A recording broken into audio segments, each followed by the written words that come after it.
at Cpap, continuous positive airway pressure, and non-invasive ventilation, also known as BiPAP, biphasic positive airway pressure. Cpap is a way of keeping the pressure positive in a spontaneously breathing patient's lungs. This positive pressure helps keep the smaller airways and alveoli open, which allows for additional gas exchange to take place by recruiting areas of a lung that might otherwise have collapsed down. A tight mask is applied to the patient's face to create a seal. Air and oxygen now flow through a circuit attached to the mask at high flow. The patient exhales through a valve which closes when the desired pressure is achieved. This pressure created by the valve is known as PEEP, positive end expiratory pressure. It's this that leaves the pressure in the patient's lungs at the end of expiration. There are several tight-fitting masks that can be used: oral masks, naso masks, full face masks, and Cpap hoods.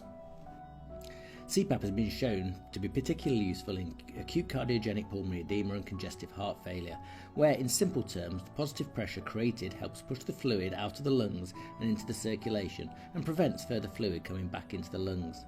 It can also and atelectasis.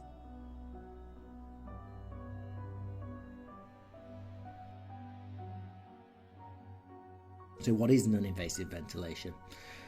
Sometimes just keeping the alveoli open isn't enough, especially if the patient develops type 2 respiratory failure and starts to retain carbon dioxide.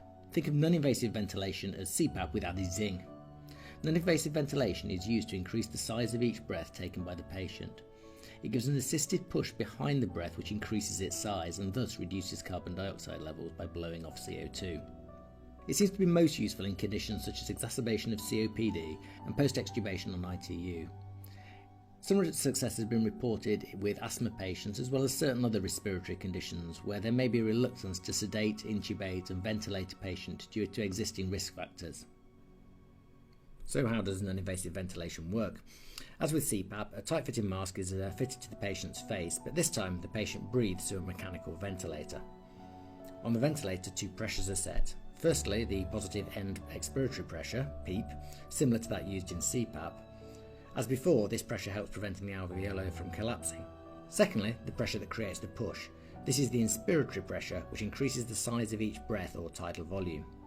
The bigger the pressure, the bigger the push, the bigger the tidal volume. So let's assume that we set the PEEP at 10 centimeters of water. The pressure in the patient's lungs will not drop below this level. It's now the baseline pressure, if you like.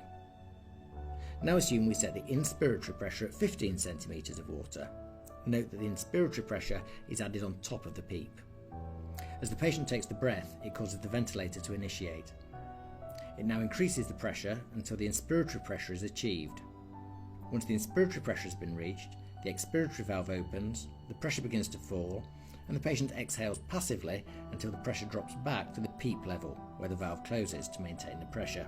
The inspiratory pressure can be adjusted until the desired tidal volume has been achieved, usually about 6 to 8 mL per kilogram.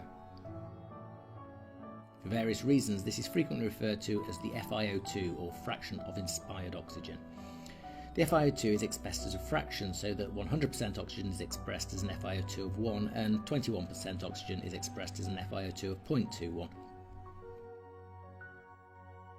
So, to summarise, Cpap uses high flow and positive pressure at the end of expiration to keep the alveoli open and improves oxygenation. Non-invasive ventilation gives a push behind each breath to increase the size of the tidal volume, which in turn lowers carbon dioxide levels.